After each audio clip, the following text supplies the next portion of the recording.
Jesus didn't have a problem with people that's in the streets. He had a problem with religious people. How can I help anybody when I was not even able to help my own son? I would never do that. I would never do that. And I became that in a matter of minutes when they took my pain pills away. And I said, I'm not where I want to be, but thank God I'm not what I used to be. This is Faith in Your Recovery. I am Randy Davis. Welcome to the battle.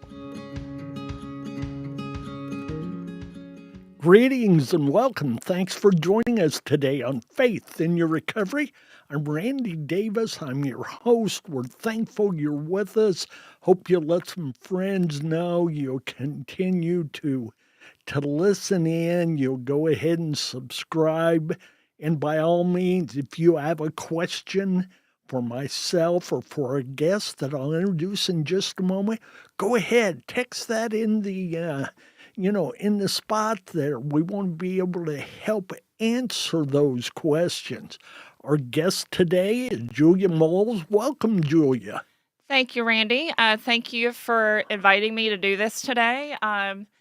Hopefully, I can help someone out there. That's what my goal is with this. So definitely, if any of you have questions, definitely feel free to ask.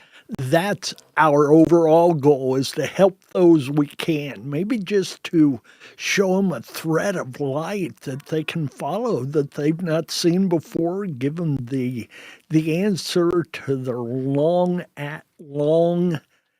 asked question, or any other way we can include them and excite them about their recovery.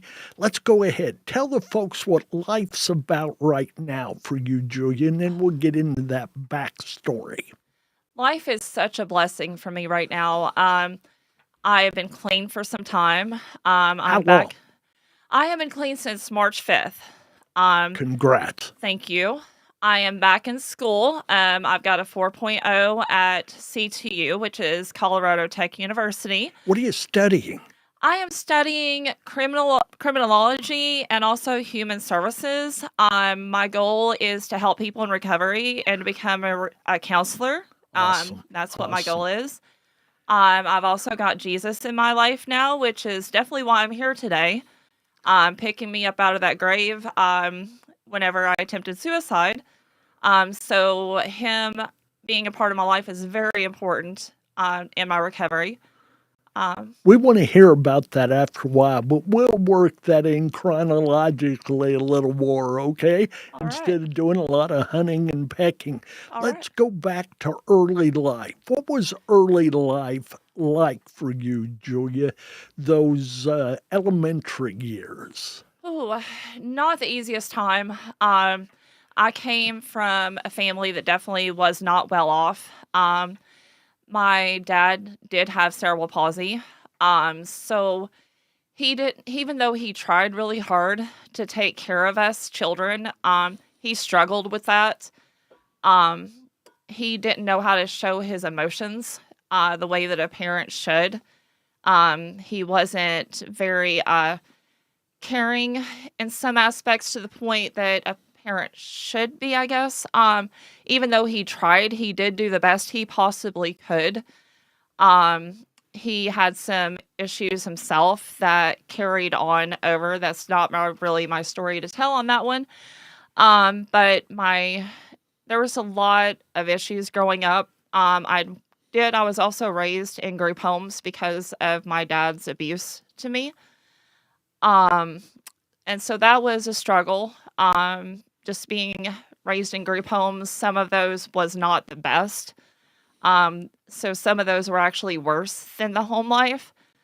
What was that age range when you were living through that? That started about the age of 13. I did spend some time with my grandfather. When he started realizing the abuse was going on, he got me out of my parents' home. And so he took care of me until his health started going south on him. And that's when I was turned over to the group homes and foster care. There were times I still went home, like home visits and that kind of thing. Sometimes they were good, sometimes they weren't so good. Part of that is really had a hard time dealing with that because my brother and sister was left in the home. So there was a lot of guilt that I carried on, even though that there were certain situations I was in that was actually worse. Leaving them behind was really hard. Were they are they younger than you? Are you They the are oldest of younger the than children? me. So there were three of you? There were 3 of us, yes. Okay. Okay. There's about 12 years between my brother and I, and then my sister is the baby of the family. Okay. So what age were you able to get out of those group homes and look at life on your own more so? I was 18. I wasn't allowed to go back to my parents' home full time. So from that age up until the age of 18, I was in group home and foster care, yes. Okay. What did it look like then once you turned 18 and you're kind of set free from that? Scary, because I really didn't have any influences. I didn't know how to go about life. Um, I didn't know how to move forward. So I was, besides the time that I would go home and visit, it was so structured. I didn't really know how to live. Um, and I think that's another reason why I made some of the poor choices I made, because they were so structured without really telling you, without giving you the tools of how to be an adult. They told you how to behave, and they definitely told you when you wasn't behaving. But there wasn't not family. There was never family. So I didn't know how to live. I didn't know how to be an adult. So at what age did your addiction issues begin in all of this? Well, the first time that I actually used anything at all, I was probably about 20 maybe. I had experimented with marijuana. But as far as like what the general would call hardcore wasn't until I was almost 30. Okay. So you had experimented at 20, but then it sounds like at 30 it must have set in pretty heavy. Yes. What did that look like? Not good. I had a lot of things that I had going on, dealing with the abuse at home, dealing with the group homes, dealing with losing my daughter. She was taken away from me early on in my marriage because my ex, which is her dad, he had a hard time accepting that I left, and he used her as a bargaining tool and took her away from me. So I really had a hard time dealing with those things. The pain from it, I just wanted a way to escape because I got tired of feeling, and I got to the point that the using was taking that away, and where I just stopped feeling anything at all. So where are you now relationally with that daughter? Well, I've tried. Her and I do talk occasionally. It's just that I'm still working on fixing that, or trying to make mine and her connection. There's still a lot of hurt on her part, which is totally understandable. Sure. She was raised to believe that I didn't want her, and that was never the case at all. It was the pain you were going through that you didn't want, right? Right. Yeah. Then thus the reason for the numbing and everything that went with that. But I get where she could easily take it another way. So yeah. Yeah. So how long did this struggle with the drugs on and off? How long did that last? What did that look like? It was 20 years off and on. My husband, he had left, and that's how we ended up coming here to Tennessee. We both used together. Um, Whenever CPS got involved and took almost took my children, I stepped up and took ownership of that to cover for them, because I didn't want them going through the same thing that I went through. So I thought my children being with him at that point was better than them being in group home and foster care.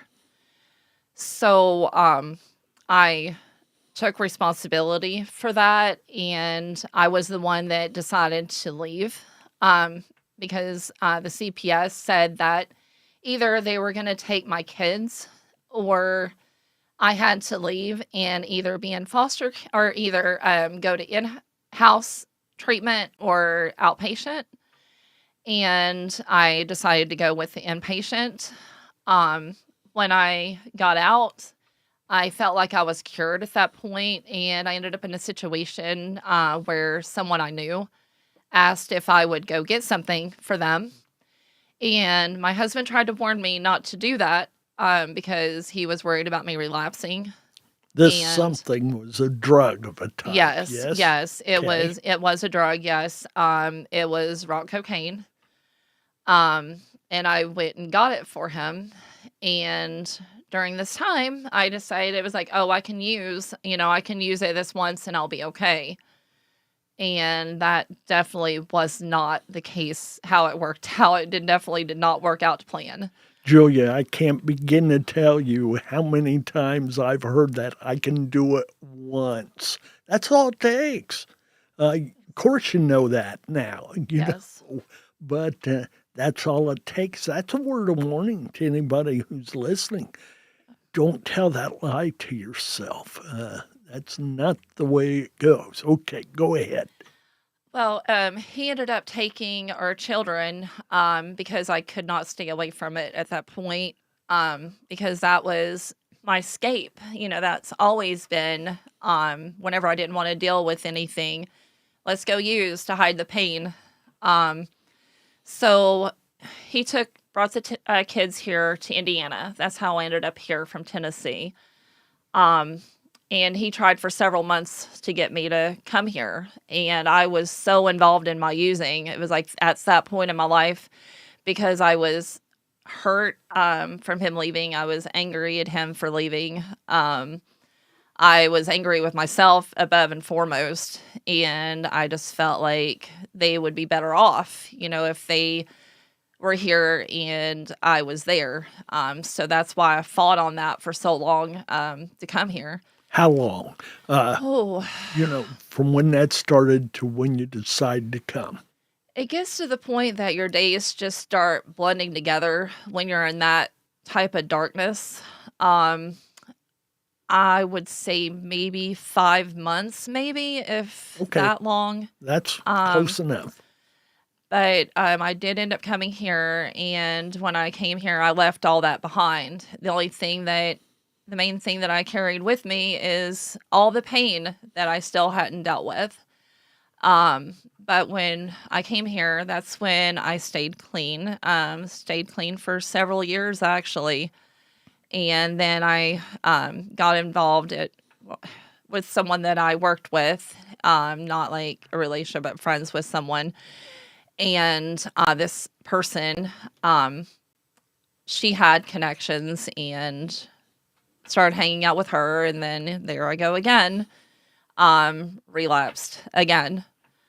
And it was back to the same thing, the coke and smoking the rock, and a few times meth was introduced whenever there was nothing else available. And then my daughter ended up having my granddaughter, Abigail. Well, when she had her, I thought, well, I could put this down, which I did. I left that alone, but that's when the pills kicked in. I was like, okay, I can leave that alone. But it's okay to do the pills as long as I'm not doing that around her. It's okay to do the pills because that was acceptable to me at the time. Okay. So the pills, how long were you How long did you struggle with those? Oh, several years, several years. And then when the pills started becoming hard to get a hold of, that's when my husband introduced me to the heroin, and that owned me for sure. You know, it was like when I got on that, I didn't think I was ever going to come back from that. Um, Everything in my life, everything revolved around using heroin. I couldn't even sleep at night without getting up in the morning, getting up in the middle of the night and having to use. First thing in the morning was using several times throughout the day, just constant. Getting money for heroin, using heroin. It's like I forgot about my family, forgot about everything. It was just that my whole focus was using heroin. And that obviously took its toll in many ways, yes? Yes, absolutely. What was Absolutely. the darkest moment in that heroin use that you recall? When I felt like my rest of my life was going to be heroin. I got tired. I was just tired of that from morning to night, over and over. It was like I just felt like almost like I was in the movie Groundhog Day. It was just every day the same thing. And I'm going to guess you made yourself a promise every day it was going to be different, but then wasn't able to maintain that promise. right, like on the holidays, I would a lot of times not use. And those days were the hardest because here I was trying to be there for my family, and I would have the worst withdrawals ever. And it was just I didn't like that. I didn't like being fake. I didn't like living that same thing day after day. I was tired of hurting my family. I was tired of hurting people that I care about. It just really became so dark and an evil place. I hated myself. I hated everything around me. Was just tired. I just really, really got tired of everything, of life in general. Earlier, you made mention, now's the time to insert it perhaps, of your attempted suicide. What Yes. was, as you recall, my mother was suicide. She was successful, if you call it that. At least it took her life, okay? But I want to ask you, what is one of the last things you recall prior to the attempt? And what did that attempt look like? And what's brought you to this point today? Well, I remember calling one of my best friends back home. I remember calling my friend Jennifer and telling her about what had happened. That I was using heroin. When you She say back home, do you mean Tennessee, Tennessee? yes. Okay. I called her and I told her about what was going on, what my life had become, and she had just lost her nephew, um, one of my other good friend's sons, and here I am telling her, "Hey, guess what? This is where I'm at, and this is what I'm doing." Without any hesitation whatsoever, she opened up her home to me, which I didn't take her up on it, but she did offer me a place to stay, and she said, "We'll get you off of this, and we'll get you clean." And that moment right there, I really started. I was like, okay, this isn't working. Whenever someone else, is opening up their home to me, which I'm very thankful, and I'll be thankful forever for her doing that and offering that to me. It really put me in like, okay, you're really not okay right now. You're in a darkest place you ever been in your life. And this is coming from the same one that had an abusive home, been through way more than any person should ever have to go through in their life. And that was my darkest moment. And that's when I was like, I'm just tired. I'm done. I want you to continue with that, but before you do, we have a question. So we'll have Eric share that question We'll respond and go back, Okay. okay? All Pardon right. the interruption. All right. Okay, Eric? Yeah, Sean wants to know, at what point did you get tired of being sick and tired? Essentially, what was the straw that broke the camel's back?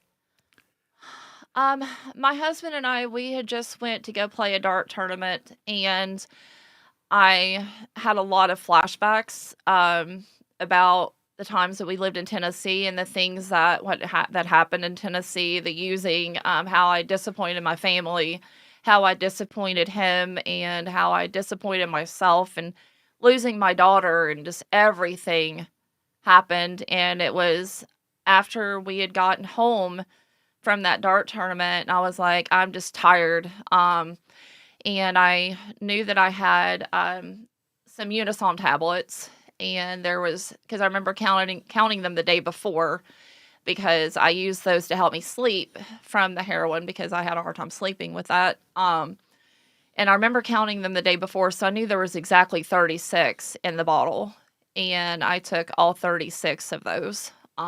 That's when just that particular moment just triggered everything, triggered my life in general. And I was like, I'm tired. I'm just over it. And that's when I attempted suicide. What do you think brought you out of that? What moved you forward? And was that a positive or a negative? Laying on the ground in a dark alley in Dunkirk. I'm assuming it was around 2 to 3 o'clock at night, I'm thinking. Laying there and so God sent me my life before and let me see everything from my past, but then he also showed me my future, my family, without me in it.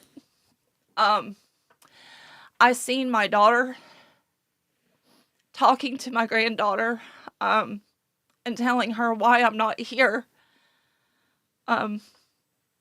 Seen my son, crying over me. I seen all of this, within that moment. And, I just remember just screaming out to God, please, don't let me die. I know that doesn't make a lot of sense, but I remember just screaming out to him saying, God, please do not let me die. My family needs me. And that's what brought me out of that. And then being in the hospital for 11 days and soul searching and just knowing that I'm not living like that anymore. I'm highly intrigued here, Julia. You made the statement you saw your past and your future. Often I've heard how your past will flash before your eyes near the end. You're one of the first I've heard talk about also seeing their future. That's not a doubt. It's just, that intrigues me that God gave you that. But obviously your past wasn't going to get you to change your future, but your future could get you to change what may happen. I'm sure there are better words for that, but Yes. that's what I see there. So you said you were in the hospital 11 days, 11 soul days. searching, dealing with that, I'm sure.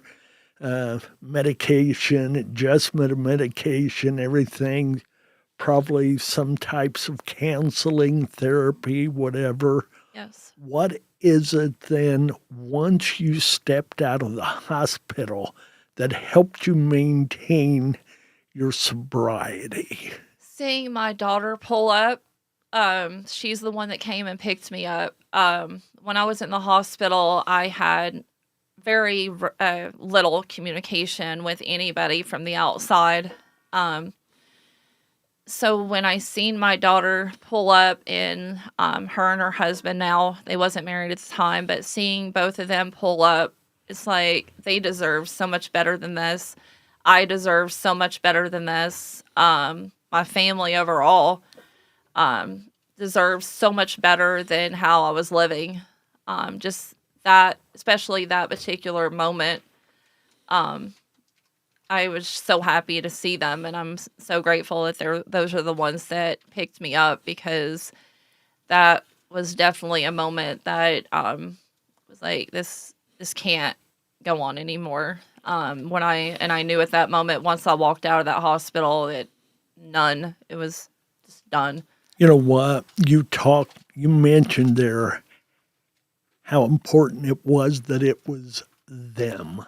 You and I both know, in hindsight, that God knew that better than we did, far better than I and far better than you. It's the idea we sometimes question life and go, what are the odds? I'm convinced with God they're 100 to 1, that it's going to work for our best if we'll allow it to. Now, you could have chosen to ignore or to return to, your life of addiction, or you could choose to fight for the future. What did your fight for the future look like? What are some of the changes? What are some of the goals you set? How did you get to where you are now? I know it goes back to God, but Yes. I also know, I've said it over and over, God will provide you the farm when you pray for it, but he won't drive your tractor. And so how have you fought the battle? Well, one of the things I've noticed is I've noticed some people, like, once they get clean, like, they stay at that plateau and they don't really move forward. With myself, I knew that I had to do more than just get clean. I had to work for my family to get their forgiveness back. I had to become a better person. I knew I wanted to get back in school. I talked about that for years, but I knew it definitely wasn't a possibility while I was using. So these are all things. Having something to look forward to. Forgiving myself definitely took a big role in that. That took some time. I'm still working on that a little bit. But just knowing that God has my back, knowing that I'm back in school, and I'm very proud of myself for that, because I've been, like I said, I wanted to do that for years, and now I'm doing it. Just having a future to look forward to and having goals, keeping myself active in Brianna's Hope, meeting the wonderful people that I've met. I've met some amazing people on my recovery, and I'm so very thankful for every single one of them. I couldn't have done this alone. I know I couldn't have. I tried that before and it didn't work. So just having so much love surrounded around me, and just getting my life back better than it ever has been. Just, yeah, it's taken some time, and I've still got a road to travel. There's still things I need to work on. But it gets better every day. Go ahead and advise our listeners. This is going to be difficult. Boil it down to 3 steps, or at least give them 3 good steps to take, okay? Should someone be out there who's in the spot where you were, what are 3 steps they need to take? Realizing your addiction, of course, admitting to that, having accountability, not blaming others for your wrong. And then once you do that, forgiving yourself for sure.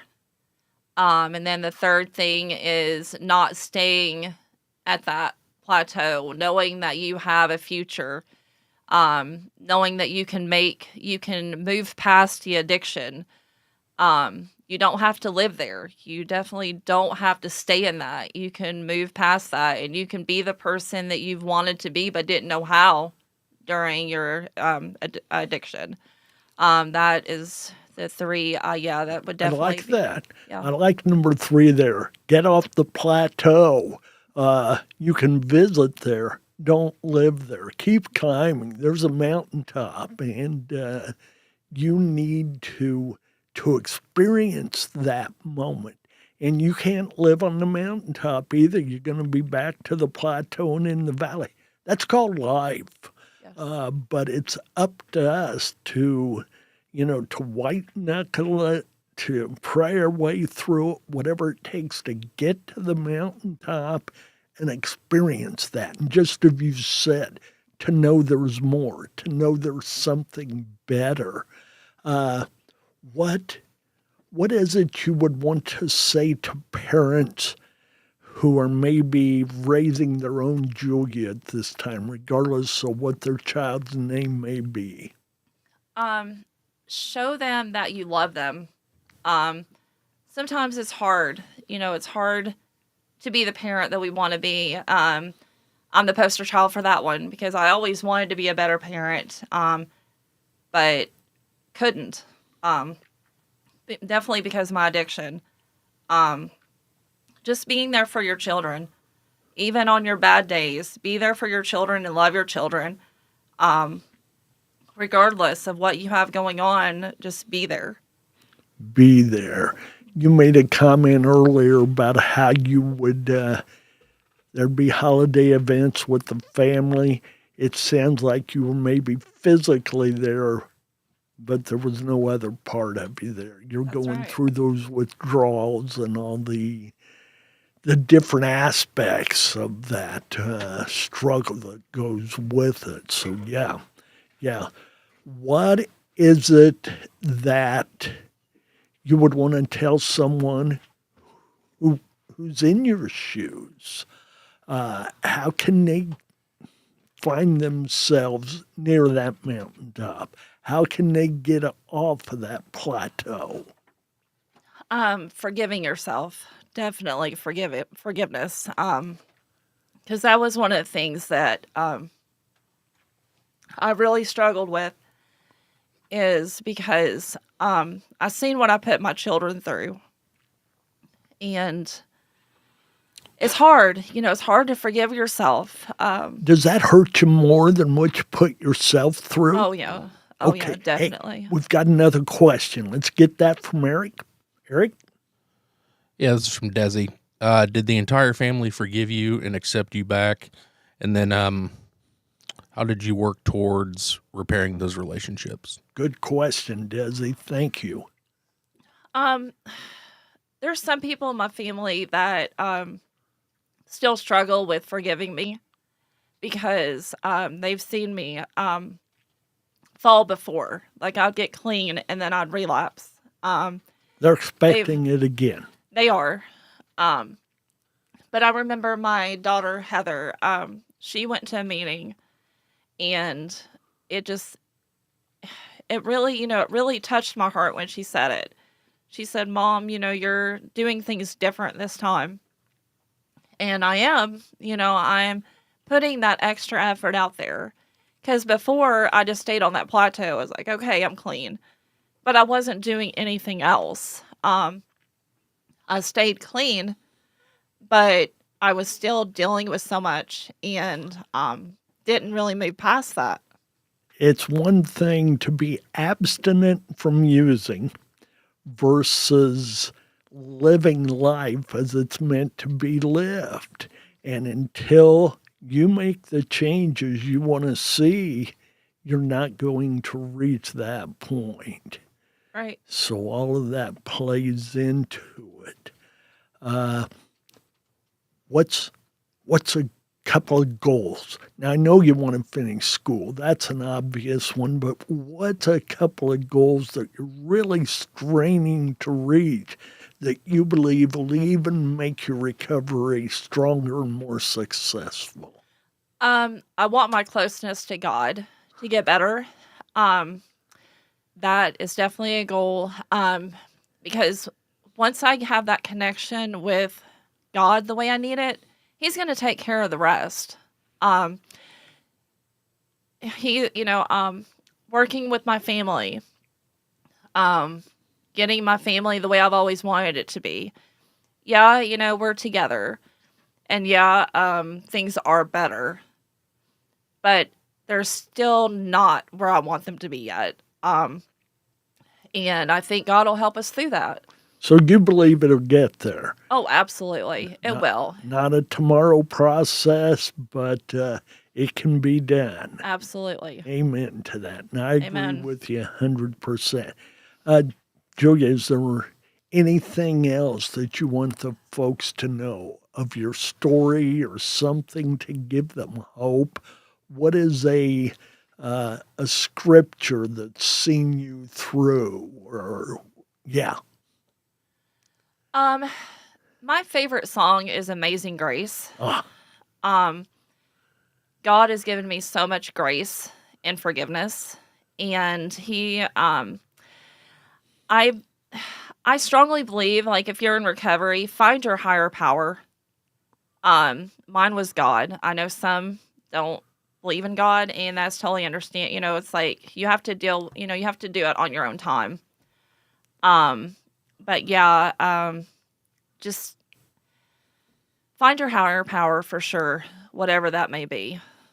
I think that's key to life, whether you're in addiction or whether it's never touched your life, is Yes. finding that a higher power, which once you get there, you'll come to recognize that the higher power is not a cheeseburger, and it can be by that label, but it's God, and it's real, and it's genuine, Yes. and as you've said over and over, it will see you through. He Yes. will see you through. That's his goal for us. Absolutely. He's got a plan and a purpose, and he wants to see us live it. Yeah. So, well, listen, thank you. Thank you for your honesty, your transparency. I know this isn't always the most simple of things to bear ourselves before others, but it's a privilege to hear it, to have you along. God bless. Take care. Thank you. And listen, folks, continue to tune in each week. We're live on Wednesdays. We'd love to have your questions or comments. On Fridays, this will air on all major podcast platforms. Make sure you get to that. God bless. Take care. And by all means, stay in the battle. Amen.